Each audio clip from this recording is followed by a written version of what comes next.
Dans les archives du comté de St. Mary, en Louisiane, existe un document que peu osent consulter. Un registre funéraire daté de 1842 où l'on peut lire, griffonné à l'encre pâlie, cette mention singulière. Madame Céleste Durand, décédée en couche à 7 mois de grossesse, enfant mort-né de père inconnu. Circonstances douteuses. Ce qui suit n'est pas consigné dans les archives officielles. Ce qui suit ne devrait jamais être révélé. Avant de découvrir ce qui s'est réellement passé dans cette plantation oubliée, prenez un instant pour vous abonner à cette chaîne. Et dites-moi en commentaire de quelle ville vous nous écoutez en ce moment. Votre soutien nous permet de continuer à exhumer ces histoires que l'histoire a voulu ensevelir. Maintenant, retournons ensemble dans la chaleur étouffante de la Louisiane de 1842, là où les secrets les plus sombres se cachaient derrière les façades blanches des grandes demeures. Au début du XIXe siècle, les rives du Mississippi en Louisiane étaient le théâtre d'une prospérité bâtie sur la sueur et le sang. Les plantations de coton et de canne à sucre s'étendaient à perte de vue, alimentant l'économie du jeune pays américain.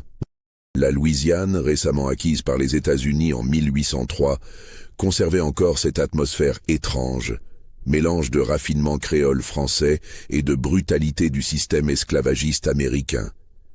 Dans cette région où le Mississippi dessinait ses méandres paresseux entre la Nouvelle-Orléans et Bâton Rouge, se dressait la plantation Bellevue. Le domaine s'étendait sur plus de 3000 hectares de terres fertiles, bordées de chênes centenaires drapés de mousse espagnole qui ondulaient au moindre souffle de vent. La grande maison, construite en 1820 dans le style néoclassique grec si prisé à l'époque, dominait les champs de coton d'une blancheur immaculée durant la saison des récoltes. Monsieur Édouard Durand avait hérité cette plantation de son père en 1834. C'était un homme dans la quarantaine avancée, au visage marqué par le soleil louisianais et les excès d'une vie de planteur prospère. Son épouse, Céleste, était sa cadette de 15 années. Elle était arrivée de la Nouvelle-Orléans en 1836. Fille d'une famille créole appauvrie qui avait vu dans ce mariage une occasion de redorer son blason. La dot était maigre, mais Céleste possédait ce que l'argent ne pouvait acheter. Une beauté troublante et une détermination qui cachaient quelque chose de plus sombre. La plantation Bellevue comptait 180 esclaves en 1837, principalement des hommes et des femmes dans la force de l'âge, achetés lors des ventes aux enchères de la Nouvelle-Orléans. Le commerce des esclaves, bien qu'interdit depuis 1808 pour ce qui concernait l'importation directe d'Afrique, florissait toujours à l'intérieur même des frontières américaines. Les planteurs achetaient et vendaient des êtres humains comme on négocie du bétail, et Bellevue ne faisait pas exception à cette règle implacable. Le quotidien de la plantation suivait un rythme immuable. Les esclaves se levaient avant l'aube, au son de la cloche qui résonnait depuis la grande maison. Ils travaillaient dans les champs jusqu'au crépuscule, courbés sur les plants de coton sous un soleil impitoyable. Les cases qui leur servaient de logement se trouvaient à l'écart de la demeure principale, alignées en rangées strictes près de la limite est de la propriété. C'étaient des structures rudimentaires, en planches de bois, mal isolées, où s'entassaient parfois jusqu'à 8 ou 10 personnes. Édouard Durand n'était pas considéré comme le plus cruel des planteurs de la région, mais il n'était certainement pas le plus clément. Il appliquait le système avec une froideur méthodique. Punition corporelle pour les infractions, ration de nourriture calculée au minimum vital, vente des familles séparées quand les besoins financiers l'exigeaient. Sa femme Céleste, en revanche, semblait initialement plus distante de ses affaires. Durant les premiers mois de son mariage, elle restait confinée dans les pièces fraîches de la grande maison, occupée à la broderie, à la correspondance et aux réceptions occasionnelles de quelques voisines planteurs. Mais quelque chose changea progressivement dans le comportement de Céleste Durand. Ceux qui travaillaient à la grande maison, les domestiques assignés aux cuisines, à l'entretien et au service, commencèrent à remarquer des détails troublants. Madame Durand s'intéressait de plus en plus aux affaires de la plantation. Elle descendait au quartier des esclaves, chose inhabituelle pour une femme de son rang. Elle inspectait les nouveaux arrivants avec une attention qui dépassait la simple curiosité. Et surtout, elle avait développé une relation étrange avec son mari. Une relation faite de silences lourds, de regards évités, de nuits passées dans des chambres séparées. Édouard Durand souffrait d'une maladie que les médecins de l'époque ne parvenaient pas à nommer clairement. Des crises de toux violentes, des sueurs nocturnes, une fatigue qui le clouait parfois au lit pendant des jours entiers. Certains murmuraient qu'il s'agissait de tuberculose, d'autres parlaient de fièvre des marais. Quoi qu'il en fût, sa santé déclinait régulièrement depuis 1839, le laissant de moins en moins capable de gérer les affaires quotidiennes de Bellevue. C'est dans ce contexte que Céleste Durand prit progressivement les rênes de la plantation. Au début, elle se contentait de transmettre les ordres de son mari alité. Puis, elle commença à prendre ses propres décisions. Elle supervisait les contremaîtres, vérifiait les comptes, et surtout, elle s'occupait personnellement de l'achat et de la vente des esclaves. Cette responsabilité, habituellement réservée aux hommes, lui conférait un pouvoir inhabituel pour une femme de cette époque. Les registres de la plantation, ceux qui n'ont pas été détruits, montrent qu'à partir de 1839, le turnover des esclaves masculins jeunes augmenta de façon significative à Bellevue. Des hommes étaient achetés, restaient quelques semaines ou quelques mois, puis étaient revendus à d'autres plantations. Cette pratique n'était pas inhabituelle en soi, le commerce des esclaves étant une source de profit supplémentaire pour les planteurs. Mais la fréquence et la régularité de ces transactions, toujours orchestrées par Madame Durand elle-même, commençaient à susciter des questions. L'été de 1840 fut particulièrement étouffant en Louisiane. La chaleur moite écrasait la région, transformant les journées en un supplice pour ceux qui travaillaient dans les champs. C'est durant cette période qu'arriva à Bellevue un jeune homme nommé Samuel. Il avait été acheté lors d'une vente à la Nouvelle-Orléans, arraché à une plantation du Mississippi où il était né 23 ans plus tôt. Samuel était grand, bâti pour le travail des champs, avec ce regard à la fois résigné et encore porteur d'une étincelle de quelque chose que le système n'avait pas encore complètement éteint. Comme c'était devenu l'usage à Bellevue, Céleste Durand insista pour examiner personnellement le nouvel arrivant avant qu'il ne soit assigné au quartier des esclaves. Cette inspection se déroulait toujours dans une petite dépendance située à l'arrière de la grande maison, un bâtiment qui servait autrefois de fumoir, mais qui avait été converti en une sorte de bureau administratif. Les contremaîtres y amenaient les nouveaux esclaves, puis repartaient vaquer à leurs occupations, laissant Madame Durand seule pour ce qu'elle appelait l'évaluation initiale. Ce qui se passait exactement durant ces évaluations, personne ne le savait avec certitude. Les esclaves qui en ressortaient restaient silencieux, le regard vide ou empli d'une honte qui interdisait toute confidence. Mais les rumeurs circulaient, portées par les chuchotements dans les cases, transmises d'une plantation à l'autre par ces réseaux invisibles que tissaient les opprimés pour survivre. Samuel fut conduit à la dépendance un après-midi de juillet. Il y resta plus de 2 heures. Quand il en sortit, quelque chose en lui s'était brisé. Marcus, un esclave plus âgé qui travaillait à Bellevue depuis 15 ans, se souvint plus tard de l'avoir vu ce soir-là, assis devant sa case assignée, le regard perdu dans le vide. Samuel ne mangea pas le peu de nourriture qui lui avait été distribuée. Il ne parla à personne. Les jours qui suivirent, Samuel travailla dans les champs avec une efficacité mécanique, comme si son corps agissait de manière automatique, tandis que son esprit se trouvait ailleurs. Les contremaîtres, satisfaits d'un travailleur docile et productif, ne posèrent pas de questions. Mais ceux qui partageaient sa case remarquèrent qu'il se réveillait parfois la nuit, en sueur, tremblant, murmurant des mots incompréhensibles. 3 semaines après son arrivée, Samuel disparut. Ce n'était pas une tentative de fuite, pas au sens habituel du terme. Son corps fut retrouvé pendu à l'un des grands chênes près de la limite nord de la plantation, là où les bois commençaient à devenir plus denses. Les contremaîtres, habitués à ce genre de tragédie dans un système qui broyait les âmes autant que les corps, considérèrent l'affaire comme un suicide de plus parmi tant d'autres. Le corps fut enterré dans le cimetière non marqué réservé aux esclaves, une simple fosse creusée à la hâte. Mais Marcus, celui qui avait vu Samuel le premier soir, ne pouvait s'empêcher de penser à un détail troublant. Samuel n'était pas le premier. Il y avait eu Joshua, 6 mois plus tôt, retrouvé mort dans sa case, apparemment d'une crise cardiaque selon le médecin appelé par Madame Durand, bien que Joshua n'eût que 25 ans et semblât en parfaite santé. Il y avait eu Thomas, 1 an avant, qui s'était enfui et n'avait jamais été retrouvé, ce qui en soi n'était pas exceptionnel, sauf que Thomas avait laissé derrière lui une femme et un enfant qu'il adorait, chose rare pour quelqu'un qui planifie une fuite. Et il y en avait eu d'autres, tous jeunes, tous récemment achetés, tous passés par cette fameuse évaluation dans la dépendance. Marcus était un homme prudent. 20 années d'esclavage lui avaient appris qu'il valait mieux garder ses pensées pour soi, surtout quand elles concernaient les maîtres. Mais il ne pouvait s'empêcher de compter. Il se souvenait de chaque visage, de chaque nom, de chaque destin brisé. Et un schéma commençait à émerger, un schéma qu'il n'osait pas formuler entièrement, même dans le secret de ses propres pensées. L'automne de 1840 apporta un changement dans la routine de Bellevue.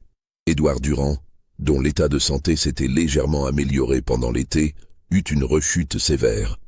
Il fut confiné à sa chambre, sous les soins d'un médecin de la Nouvelle-Orléans qui venait le visiter 2 fois par semaine.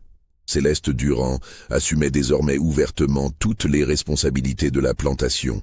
Elle signait les contrats, donnait les ordres, punissait et récompensait selon son bon vouloir. Son pouvoir était total, et personne n'osait le contester.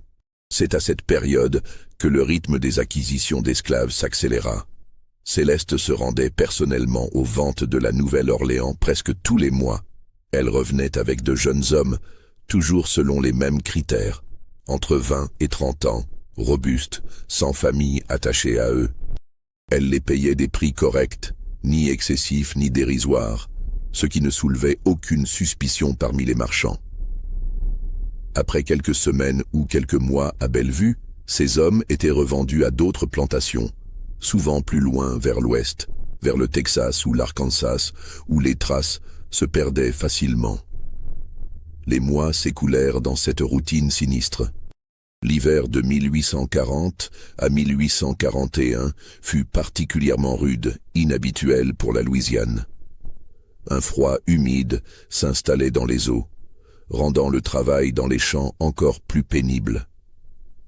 Édouard Durand ne quittait plus sa chambre. Les rares visiteurs qui venaient à Bellevue rapportaient qu'il était devenu l'ombre de lui-même, émacié, le teint cireux, parlant peu et semblant avoir perdu tout intérêt pour les affaires de sa plantation. Pendant ce temps, Céleste rayonnait d'une énergie étrange. Elle semblait animée d'une vitalité presque fébrile, passant de longues heures à superviser personnellement chaque aspect de Bellevue. Elle inspectait les champs, vérifiait les réserves et surtout, continuait ses évaluations dans la dépendance. Les domestiques qui travaillaient à la grande maison murmuraient entre eux. Ils avaient remarqué que Madame Durand ne dormait plus avec son mari. Sa chambre se trouvait à l'autre bout de la grande demeure, et elle y passait ses nuits seule. Ou du moins, c'est ce qu'il croyait. Un des domestiques, une femme nommée Hattie, qui servait à la grande maison depuis 10 ans, commença à tenir une sorte de journal mental. Hattie avait appris à lire et écrire en secret, enseignée par la première Madame Durand, la mère d'Édouard, une femme qui avait des idées progressistes pour son époque. Hattie n'osait pas écrire ses observations, de peur d'être découverte, mais elle gravait chaque détail dans sa mémoire avec une précision remarquable. Hattie remarqua que Céleste Durand avait développé des habitudes nocturnes inhabituelles. Certaines nuits, elle descendait discrètement de sa chambre, une lanterne à la main, et se dirigeait vers la dépendance. Elle y restait parfois plusieurs heures avant de retourner à la grande maison, son visage à moitié dissimulé dans l'obscurité. Hattie, dont les quartiers se trouvaient dans une petite pièce attenante à la cuisine de la grande maison, pouvait observer ses allées et venues depuis sa fenêtre. Ce qui troublait le plus Hattie, c'était l'expression de Madame Durand, quand elle revenait de ses escapades nocturnes. Ce n'était pas de la satisfaction, ni même du plaisir au sens simple du terme. C'était quelque chose de plus profond, de plus dérangeant. Une sorte de faim comblée temporairement, mais jamais vraiment satisfaite. Et dans ses yeux, brillait une lueur qui faisait frissonner Hattie, même à distance. Au printemps de 1841, un nouvel esclave arriva à Bellevue. Il s'appelait William, avait 28 ans, et avait été vendu par une plantation en faillite près de Natchez. William était différent des autres. Il savait lire, compétence rare et dangereuse pour un esclave, acquise clandestinement durant son enfance. Il avait aussi un tempérament plus rebelle, une volonté qui n'avait pas encore été complètement brisée par le système. William fut conduit à la dépendance pour l'évaluation habituelle. Mais contrairement aux autres, William résista. Les détails exacts de ce qui se passa ne furent jamais clairement établis. Tout ce qu'on sait, c'est qu'il y eut un cri étouffé, le bruit de quelque chose qui se brisait, puis un long silence. Quand les contremaîtres, alertés par le bruit inhabituel, accoururent, ils trouvèrent William maintenu au sol par 2 autres hommes appelés en renfort par Madame Durand. Et cette dernière, le visage composé en un masque de furie froide, ordonnant qu'on l'emmène immédiatement. William fut fouetté publiquement le lendemain, une punition sévère, mais pas inhabituelle pour un esclave jugé insubordonné. Mais ce qui était inhabituel, c'est que Céleste Durand assista personnellement à la punition, debout sous le soleil, son regard fixé sur William avec une intensité qui glaçait le sang de ceux qui osèrent la regarder. Après le châtiment, William fut assigné aux travaux les plus pénibles de la plantation, ceux qui brisèrent les hommes les plus forts en quelques mois. Mais William survécut. Et plus important encore, William commença à parler. Pas ouvertement, bien sûr, ce n'était pas possible, mais dans le secret des cases, lors des rares moments où les esclaves pouvaient échanger quelques mots à l'abri des oreilles des contremaîtres, William murmura des choses sur ce qui s'était passé dans la dépendance, des choses qui firent blêmir même les plus endurcis d'entre eux. Selon William, Madame Durand ne se contentait pas d'examiner les nouveaux esclaves, elle les forçait. Elle usait de son pouvoir absolu sur eux, de leur vulnérabilité totale, pour satisfaire quelque chose qui dépassait le simple désir physique. C'était un exercice de domination pure, une démonstration de contrôle absolu. Et ceux qui refusaient, ceux qui résistaient, étaient soit brisés, soit disparaissaient dans des circonstances mystérieuses. Marcus, qui avait gardé ses observations pour lui pendant si longtemps, comprit alors ce qu'il avait refusé de voir.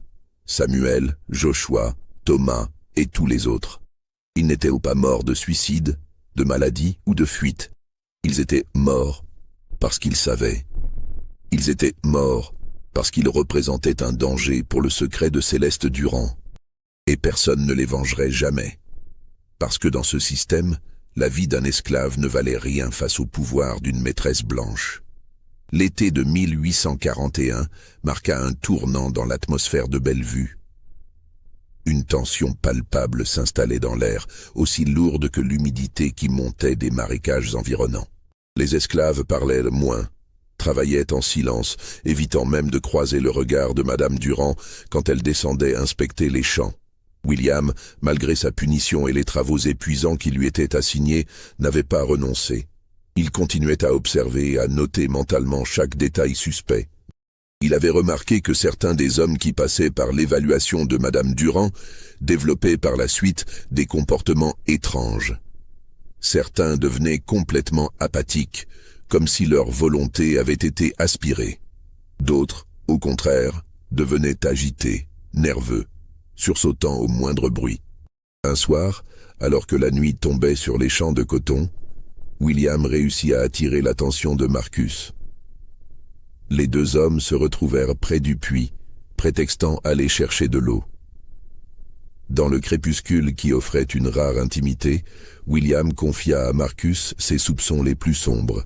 « Elle ne les laisse pas partir indemnes », murmura William, sa voix à peine audible au-dessus du chant des cigales. « Elle prend quelque chose d'eux, leur dignité, leur esprit. Et quand ils deviennent trop dangereux, parce qu'ils pourraient parler, ils disparaissent. Marcus hocha lentement la tête. J'ai compté. Depuis que madame a pris le contrôle de la plantation, il y a 3 ans, 12 hommes sont morts ou ont disparu dans des circonstances étranges, tous jeunes, tous récemment achetés, tous passés par cette dépendance. Et personne ne dit rien, continua William avec amertume. Parce que qui nous croirait? Qui se soucierait du sort d'esclaves dans un monde où nous ne sommes que des biens meubles? Cette conversation fut interrompue par l'arrivée d'un contremaître, et les 2 hommes se séparèrent rapidement. Mais quelque chose avait changé. Marcus et William n'étaient plus seuls dans leur conscience du mal qui rongeait Bellevue. D'autres commençaient à comprendre, à assembler les pièces du puzzle. Une résistance silencieuse, faite non pas de révolte ouverte mais de connaissances partagées, commençait à prendre forme. Pendant ce temps, à la grande maison, d'autres observations troublantes se multipliaient. Hattie avait remarqué que madame Durand semblait obsédée par quelque chose. Elle passait des heures dans ce qui servait de bibliothèque, consultant d'anciens registres de la plantation, des documents légaux, des correspondances. Hattie, en nettoyant la pièce, avait furtivement aperçu certains de ces documents. Ils concernaient la succession de la plantation, les dispositions testamentaires de M. Durand, les lois sur la propriété. Il devint évident que Céleste Durand planifiait l'avenir. Un avenir où elle serait la seule maîtresse incontestée de Bellevue. Mais il y avait un problème. Selon les lois de succession de l'époque, une veuve sans enfant pouvait voir la propriété contestée par les autres membres de la famille du défunt. Édouard Durand avait 2 frères plus jeunes qui vivaient dans le Nord et qui, bien qu'ils ne se fussent pas manifestés durant des années, pourraient légalement réclamer une part de l'héritage. Cette préoccupation expliquait peut-être certains comportements de Céleste. Elle voulait s'assurer que rien ne pourrait lui arracher Bellevue. Cette plantation représentait son pouvoir, sa liberté relative dans une société qui offrait peu d'options aux femmes. Perdre Bellevue signifierait retomber dans la dépendance, peut-être même retourner dans la pauvreté de sa famille créole appauvrie. Pour Céleste Durand, Bellevue n'était pas qu'une propriété. C'était son royaume, et elle était prête à tout pour le conserver. L'automne apporta de nouvelles complications. Édouard Durand, contre toute attente, connut une amélioration de son état. Les visites du médecin de la Nouvelle-Orléans semblaient porter leurs fruits, et Édouard commença à quitter sa chambre pour de courtes périodes. Il descendait parfois au salon, s'asseyait dans son fauteuil préféré, regardant par la fenêtre les champs qu'il avait autrefois contrôlés avec une main de fer.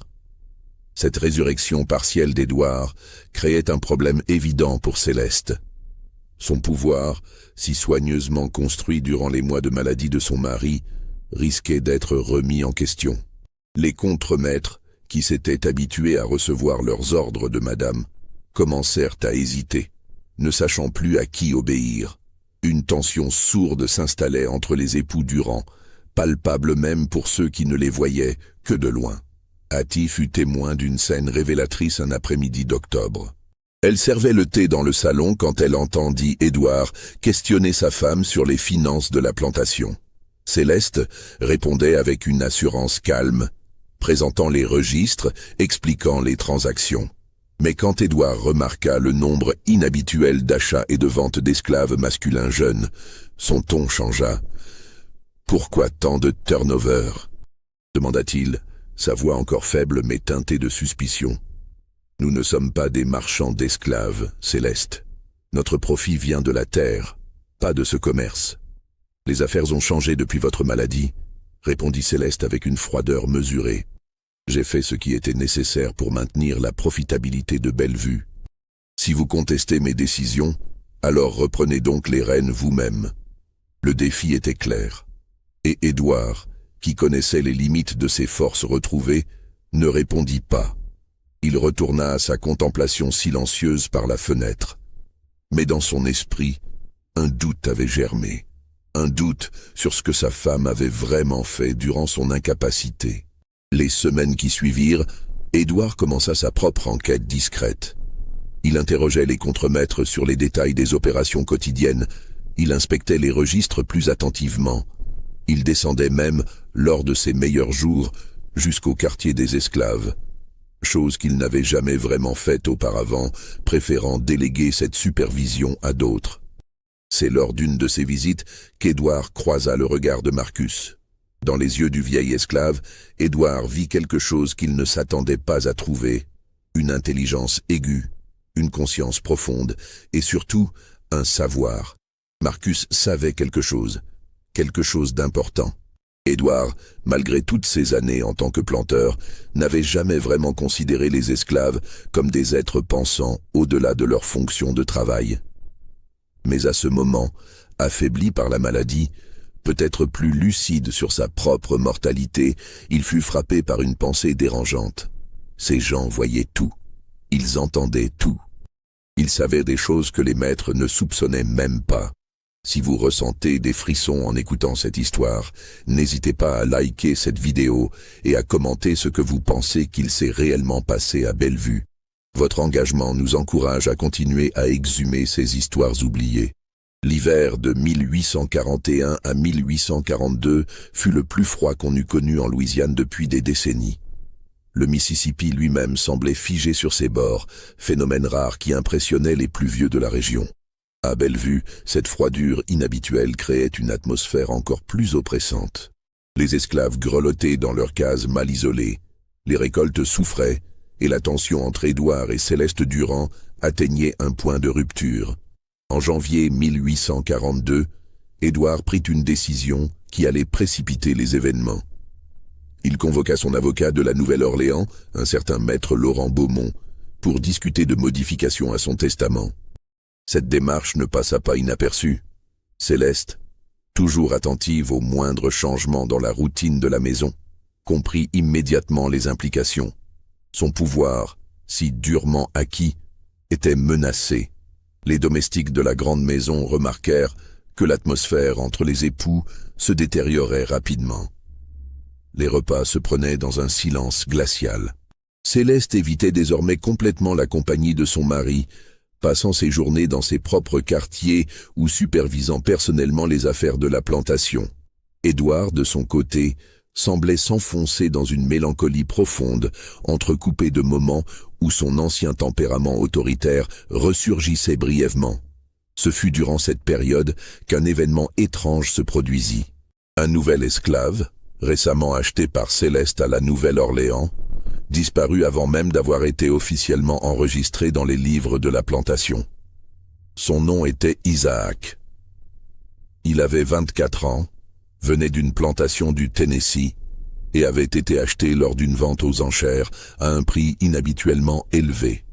Les contremaîtres se souvenaient de son arrivée, de son passage par la dépendance pour l'évaluation, et puis plus rien. Quand les contremaîtres interrogèrent Madame Durand sur le sort d'Isaac, elle répondit avec une irritation mal dissimulée qu'il avait été immédiatement revendu à une plantation du Texas, une transaction si rapide qu'elle n'avait pas eu le temps d'être correctement documentée. L'explication était plausible, bien que inhabituelle, mais elle ne convainquit personne parmi ceux qui commençaient à comprendre le véritable schéma. William et Marcus, qui maintenaient leur vigilance discrète, notèrent cette disparition.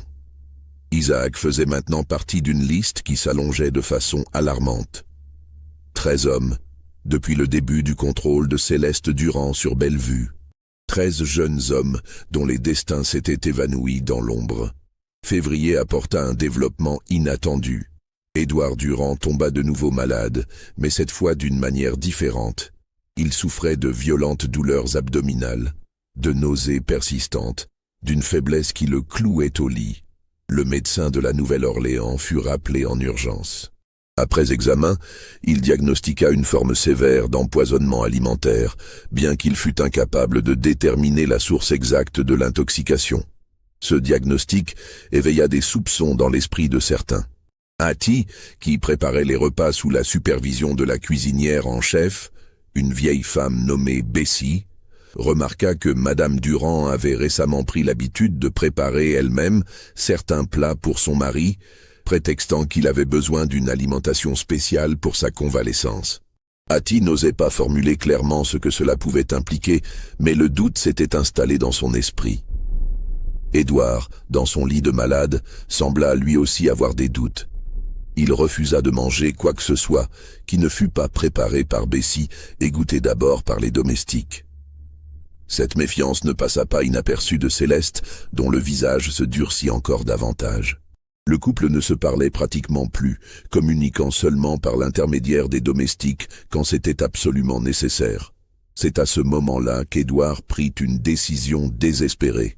Il fit venir secrètement Marcus dans sa chambre, tard une nuit, sous prétexte d'avoir besoin d'aide pour se lever.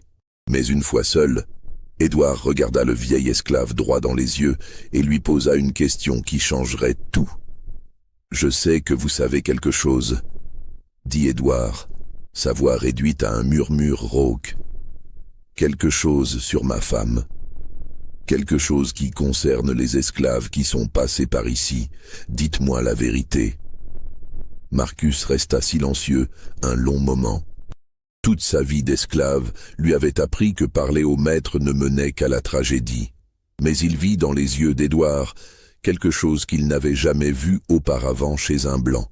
Une peur véritable, une vulnérabilité, une reconnaissance implicite que le pouvoir pouvait être une illusion fragile. « Maître Durand, » commença Marcus lentement, pesant chaque mot, « il y a des choses qui se passent dans cette plantation que vous ne voulez probablement pas savoir.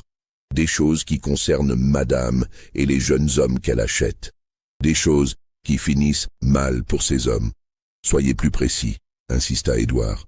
Marcus prit une profonde inspiration. Elle les force, maître.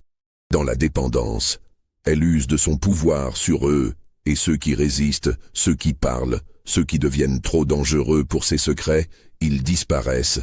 13, jusqu'à maintenant, peut-être plus. Le silence qui suivit fut écrasant.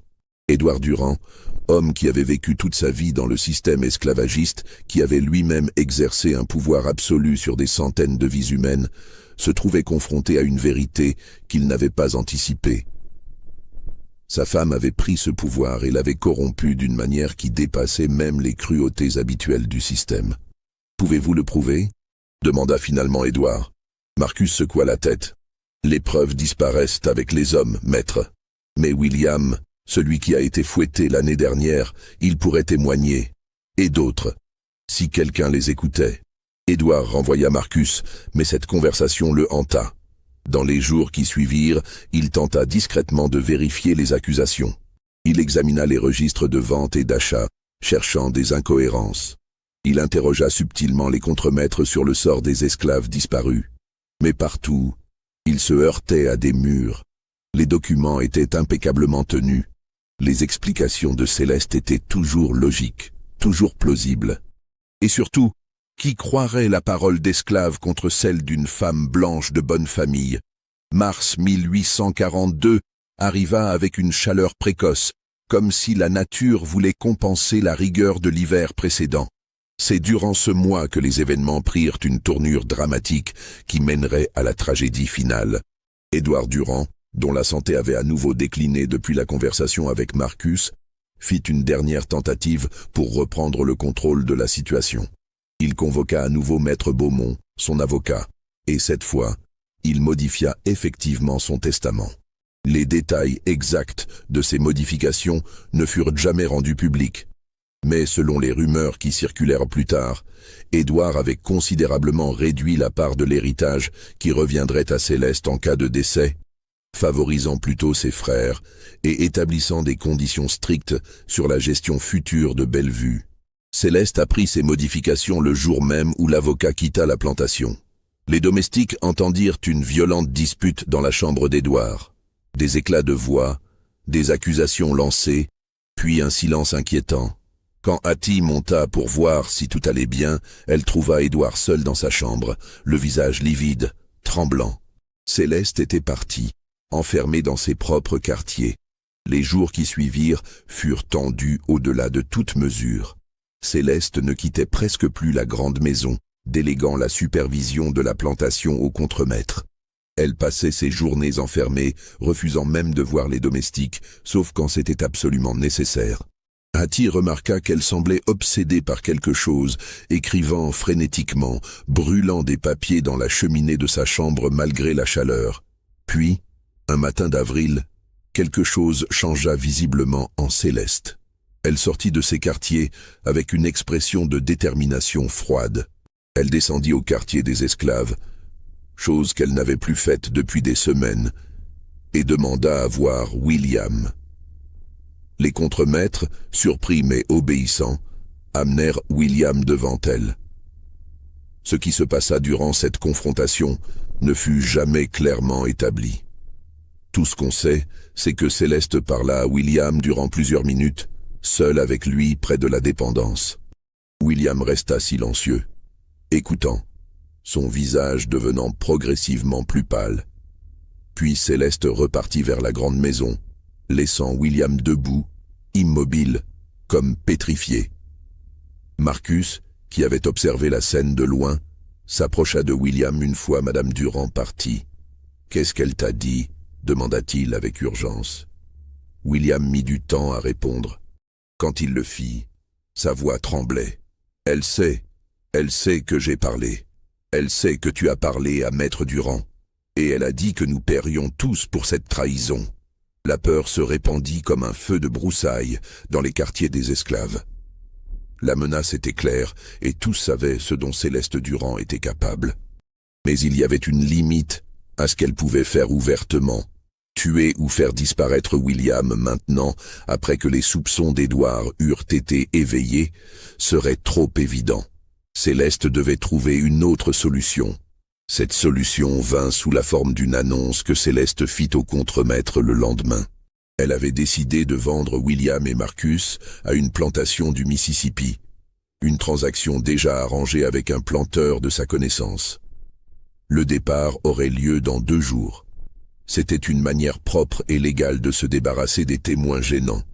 Mais Édouard, malgré sa faiblesse, la prit et s'y opposa pour la première fois, ouvertement. Une confrontation majeure eut lieu dans le salon de la grande maison, assistée par plusieurs domestiques qui ne purent s'empêcher d'écouter. « Vous n'avez plus l'autorité pour prendre de telles décisions », déclara Céleste avec une froideur meurtrière. « Cette plantation sera bientôt mienne, et j'en ferai ce que bon me semble. »« Cette plantation ne sera jamais entièrement vôtre, » répondit Édouard, sa voix faible mais déterminée. « J'ai pris mes dispositions. Votre règne de terreur prend fin, Céleste. » Ce fut le dernier échange significatif entre les époux Durand. Cette nuit-là, Édouard ne quitta pas sa chambre pour le dîner. Le lendemain matin, il ne se réveilla pas. Les domestiques le trouvèrent mort dans son lit, son visage figé dans une expression de surprise et de douleur. Le médecin de la Nouvelle-Orléans, appelé en urgence, conclut à une crise cardiaque, complication probable de sa maladie chronique. L'enterrement eut lieu rapidement, selon l'usage de l'époque où la chaleur ne permettait pas de retarder les funérailles. Céleste Durand, veuve à 31 ans, héritait officiellement de Bellevue. Mais le testament modifié d'Édouard créait immédiatement des complications. Les frères d'Édouard, alertés par Maître Beaumont, contestaient certaines dispositions et annonçaient leur intention de venir inspecter la plantation et ses comptes. C'est dans ce contexte de tension légale et émotionnelle que Céleste Durand fit quelque chose qui allait sceller son destin. Elle décida de continuer ses pratiques, peut-être par hubris, peut-être par une incapacité à renoncer au pouvoir qu'elle avait goûté, ou peut-être par quelque chose de plus sombre encore dans sa psychologie. Un dernier jeune homme fut acheté à la Nouvelle-Orléans en mai 1842.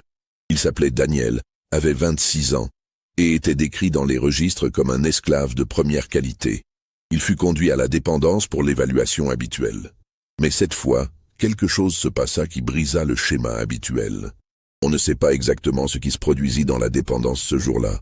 Peut-être Daniel résista-t-il plus violemment que les autres. Peut-être Céleste, affaiblie émotionnellement par les récents événements, commit-elle une erreur de jugement. Tout ce qu'on sait, c'est qu'il y eut un cri perçant qui résonna depuis la dépendance. Un cri que plusieurs esclaves et même des contremaîtres entendirent clairement. Quand les contremaîtres arrivèrent en courant, ils trouvèrent Céleste Durand étendue sur le sol de la dépendance, saignant abondamment. Daniel était recroquevillé dans un coin, tremblant. Sur le sol, près de Céleste, gisait un objet lourd, peut-être un chandelier ou un autre objet qui avait servi d'arme improvisée dans une lutte désespérée. Céleste fut transportée d'urgence à la grande maison. Le médecin fut appelé encore une fois, mais la situation était grave. Céleste était enceinte, un fait qu'elle avait gardé secret durant les derniers mois, et le traumatisme physique qu'elle venait de subir avait déclenché un travail prématuré. Elle était à 7 mois de grossesse. Les 3 jours qui suivirent furent un cauchemar qui se déroula au ralenti. Céleste Durand luttait pour sa vie dans la grande maison, assistée par le médecin et par Hattie, qui avait été appelé pour l'aider. Le travail prématuré était compliqué, douloureux et dangereux. Le médecin, un homme habitué aux accouchements difficiles dans cette époque où la médecine obstétrique était encore primitive, fit tout ce qu'il pouvait. Pendant ce temps, Daniel fut immédiatement enfermé dans une petite structure qui servait de prison temporaire à la plantation. Les contremaîtres, incertains de ce qu'ils devaient faire sans instruction claire, attendaient la résolution de la situation de Madame Durand avant de décider du sort de Daniel. Marcus et William, ainsi que les autres esclaves, vivaient dans une tension insoutenable. Ils savaient que quelque chose de fondamental avait basculé, mais personne ne pouvait prédire les conséquences. Les rumeurs circulaient, se transformaient, s'amplifiaient. Certains disaient que Daniel avait attaqué Madame sans provocation. D'autres, plus audacieux, murmuraient une version différente de l'histoire. Le 3e jour, Céleste Durand mourut. L'accouchement avait été catastrophique. L'enfant, un garçon, était mort-né. Le médecin enregistra dans son rapport: Madame Céleste Durand, décédée en couche à 7 mois de grossesse, enfant mort-né de père inconnu. Circonstances douteuses. Ce dernier commentaire, circonstances douteuses, était remarquable. Le médecin, homme observateur qui avait vu beaucoup de choses durant sa carrière, avait noté certains détails troublants. La blessure que Céleste avait subie suggérait une lutte violente. Son état de grossesse avancé qu'elle avait caché soulevait des questions. Et surtout, les témoignages contradictoires des domestiques et des contremaîtres sur ce qui s'était passé dans la dépendance ne correspondaient pas à un récit cohérent. Mais le médecin, pragmatique et conscient des réalités sociales de son époque, n'approfondit pas ses doutes. Céleste Durand était une femme blanche de bonne famille et Daniel était un esclave noir. La justice de cette époque, dans le sud esclavagiste, était sans appel dans de tels cas. Daniel fut jugé sommairement par un tribunal local, accusé d'avoir attaqué et causé la mort de sa maîtresse. Il fut pendu 3 semaines plus tard, sans qu'aucune des circonstances réelles de l'incident ne fût explorée en profondeur.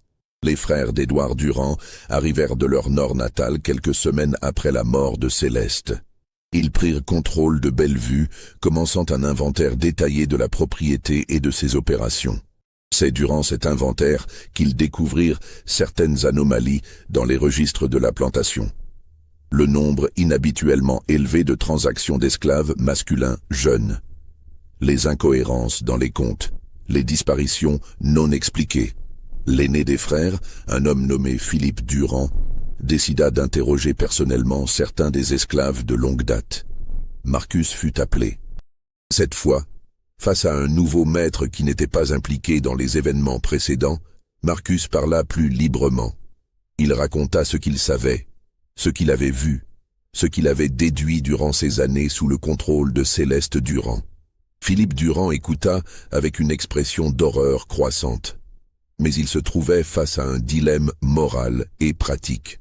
D'un côté, révéler publiquement ces accusations salirait irrémédiablement le nom de la famille Durand.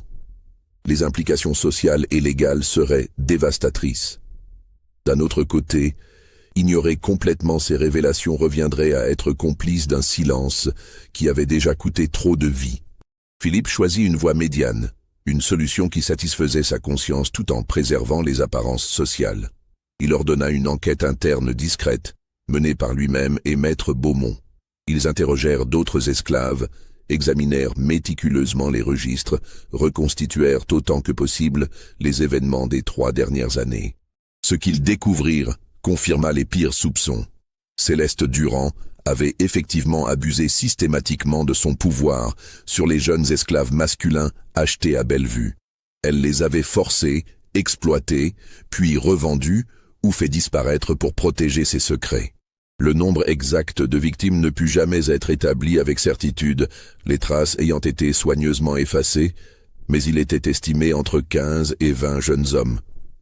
Quant à la grossesse de Céleste, l'identité du père resta officiellement inconnue. Édouard Durand était mort plusieurs mois avant la naissance attendue de l'enfant, et il était notoire que le couple ne partageait plus de relations intimes depuis longtemps.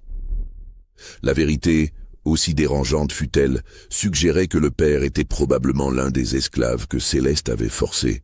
Cette réalité, inacceptable dans la société de l'époque, fut soigneusement dissimulée. Philippe Durand prit plusieurs décisions suite à cette enquête.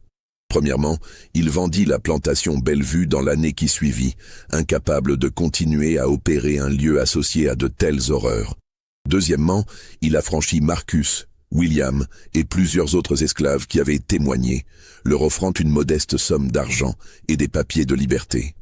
Troisièmement, il ordonna que tous les documents relatifs à l'enquête interne fussent scellés et cachés dans les archives familiales, avec instruction qu'ils ne devaient jamais être rendus publics. Cette dernière décision garantissait que la vérité sur Céleste Durand ne serait jamais officiellement révélée. Les archives publiques du comté ne contiendraient que la mention laconique du médecin. Circonstance douteuse. Le reste serait effacé, oublié, enterré sous les années et le silence. Marcus vécut encore 23 ans après avoir obtenu sa liberté. Il s'établit dans une petite communauté d'anciens esclaves près de la Nouvelle-Orléans, où il gagna modestement sa vie comme menuisier. Dans ces dernières années, il confia son histoire à un jeune homme qui savait écrire, un récit qui fut consigné dans un journal privé. Ce journal resta dans les possessions de la famille de cet homme durant des générations, avant de finalement aboutir dans les archives d'une société historique locale, où il fut redécouvert dans les années 1980. William, de son côté, disparut des registres historiques peu après avoir obtenu sa liberté. Certains disaient qu'il était parti vers le nord, profitant de sa liberté nouvellement acquise pour mettre le maximum de distance entre lui et les horreurs qu'il avait vécues. D'autres murmuraient qu'il n'avait pas survécu longtemps, les traumatismes psychologiques étant trop profonds pour permettre une véritable réintégration dans la société. La plantation Bellevue passa entre plusieurs mains au cours des décennies suivantes. Après la guerre civile et l'abolition de l'esclavage, la propriété fut divisée et vendue en parcelles. La grande maison tomba progressivement en ruine, abandonnée et laissée à la merci des éléments. La dépendance, ce lieu de tant de souffrance, fut détruite lors d'un incendie dans les années 1870, certains disaient allumé délibérément par d'anciens esclaves qui voulaient effacer toute trace physique de ce qui s'y était passé. Aujourd'hui, il ne reste presque rien de Bellevue. Le terrain où se dressait autrefois la plantation a été reconverti en terres agricoles modernes, puis partiellement développé en zone résidentielle.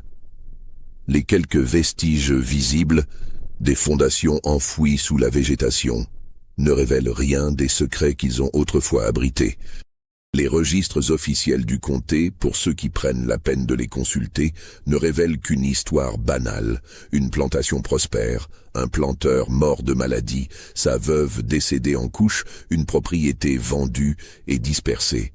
Rien qui suggère les horreurs qui se sont vraiment déroulées entre ces murs blancs immaculés. C'est seulement grâce au journal de Marcus, redécouvert par hasard, et à quelques autres documents fragmentaires retrouvés dans les archives scellées de la famille Durand, que l'histoire de Céleste Durand peut être reconstituée. Mais même ces documents ne révèlent pas toute la vérité.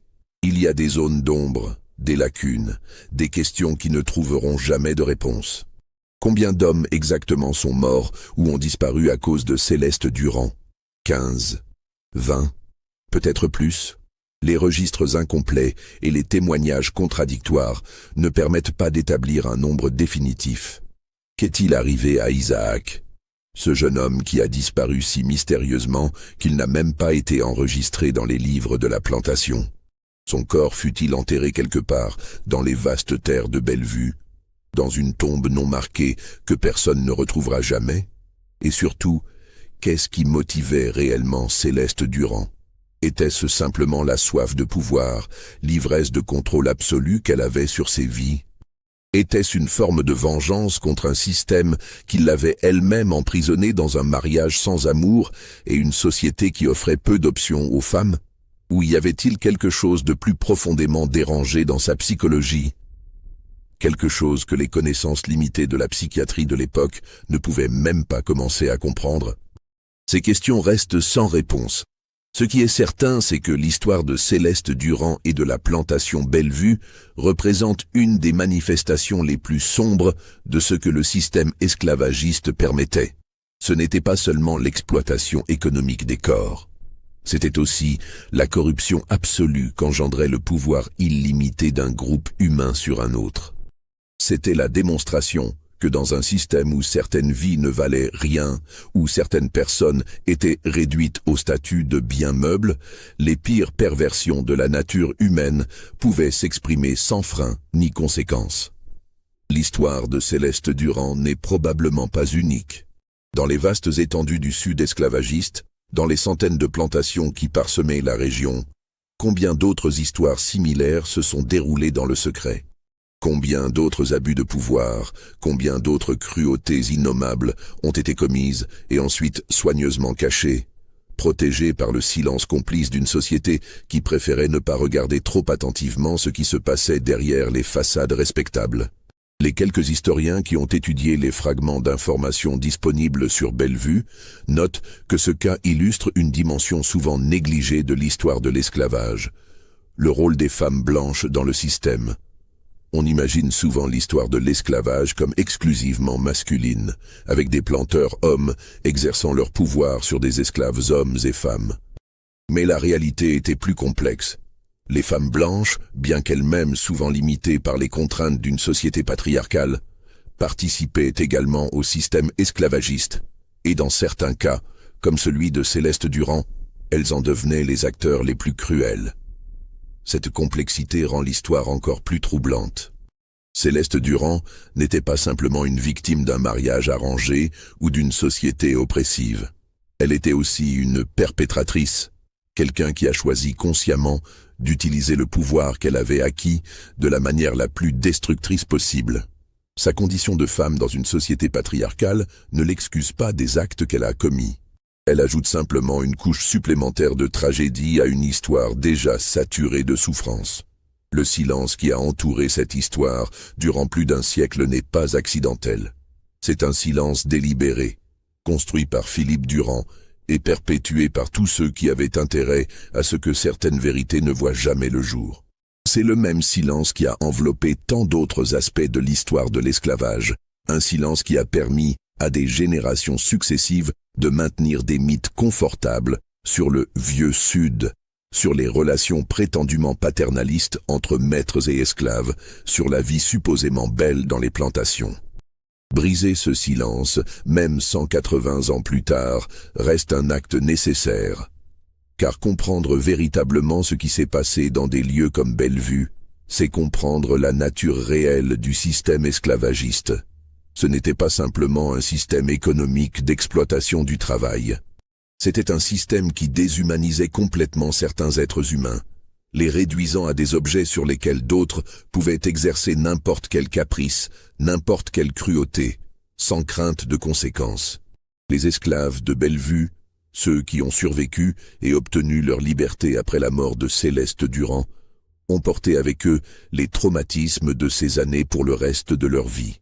Marcus, dans les dernières pages de son journal, écrivait « J'ai vu des choses qu'aucun homme ne devrait voir. J'ai connu des terreurs que je ne souhaiterais même pas à mon pire ennemi. Et le plus terrible, c'est que tout cela était légal, accepté, normal dans la société où nous vivions. C'est cela qui me hante le plus, pas les actes eux-mêmes, mais le fait que le monde les considérait comme acceptables parce que nous étions des esclaves. » Cette réflexion de Marcus touche au cœur du problème.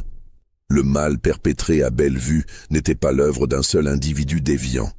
C'était le résultat logique d'un système qui permettait et encourageait de telles horreurs. Céleste Durand était peut-être exceptionnellement cruelle, mais elle opérait dans un contexte qui rendait sa cruauté possible et, dans une large mesure, invisible. Si vous pensez que cette histoire mérite d'être connue, que ces vérités enfouies doivent être révélées, alors abonnez-vous à cette chaîne, partagez cette vidéo et commentez ci-dessous. Dites-nous ce que vous pensez. Croyez-vous que tout a été révélé? Ou pensez-vous qu'il reste encore des secrets enterrés dans les archives poussiéreuses attendant d'être découverts?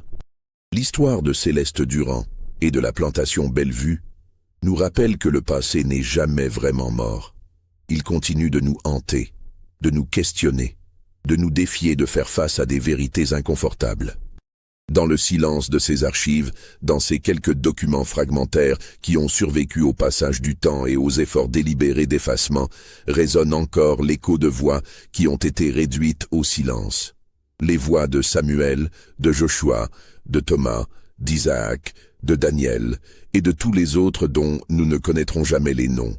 Leur histoire, aussi sombre et troublante soit-elle, mérite d'être racontée.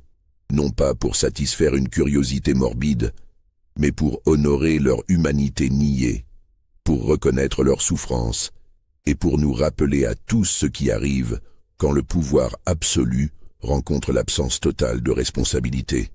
La question qui persiste, la question que chaque personne qui écoute cette histoire doit se poser, est simple mais profonde. Cela s'est-il vraiment passé ? Les détails spécifiques peuvent être débattus, les noms peuvent être changés, les lieux peuvent être obscurcis, mais l'essence de cette histoire, la terrible vérité qu'elle révèle sur la nature humaine et sur ce que les systèmes d'oppression permettent, cette vérité-là est indéniable. Dans les archives du comté de St. Mary en Louisiane, ce bref registre funéraire demeure, témoignage cryptique d'une tragédie bien plus vaste. Madame Céleste Durand, décédée en couches à 7 mois de grossesse, enfant mort-né de père inconnu.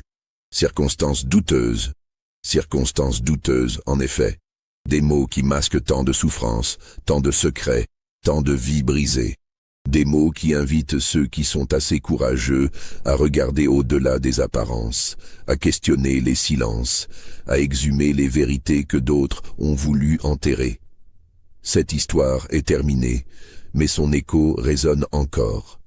Dans chaque archive non explorée, dans chaque document scellé, dans chaque silence délibéré de l'histoire officielle, d'autres histoires attendent peut-être d'être révélées. Des histoires tout aussi sombres, tout aussi troublantes, tout aussi nécessaires à connaître. Car c'est seulement en confrontant honnêtement les horreurs du passé que nous pouvons espérer construire un avenir meilleur. C'est seulement en donnant voix aux silencés, en nommant les innommables, en révélant les secrets enfouis, que nous pouvons véritablement honorer la mémoire de ceux qui ont souffert. L'histoire de Bellevue n'est pas qu'une histoire de terreur historique. C'est un miroir tendu à l'humanité, reflétant ce que nous sommes capables de faire quand nous déshumanisons les autres, quand nous permettons au pouvoir d'exister sans contrôle, quand nous choisissons le silence confortable plutôt que la vérité dérangeante. Et maintenant, alors que cette histoire se termine, une question demeure, suspendue dans l'air comme la mousse espagnole qui pendait autrefois des chaînes de Bellevue. Qu'est-ce que vous, qui écoutez cette histoire, allez en faire? Allez-vous simplement passer à autre chose, laissant ces révélations s'estomper dans l'oubli? Ou allez-vous porter ces vérités avec vous, les partager, les questionner, les utiliser pour mieux comprendre notre monde et notre histoire? Le choix, comme toujours, vous appartient.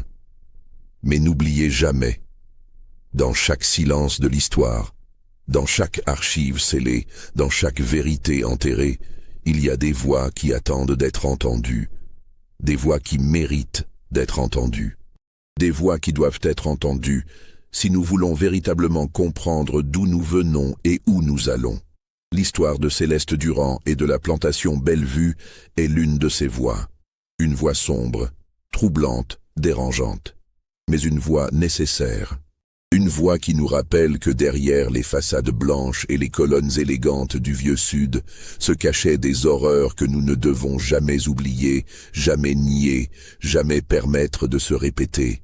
Ceci était l'histoire de Bellevue. Une histoire vraie dans son essence, même si les détails spécifiques restent enveloppés dans le mystère et le silence. Une histoire qui pose plus de questions qu'elle n'apporte de réponses.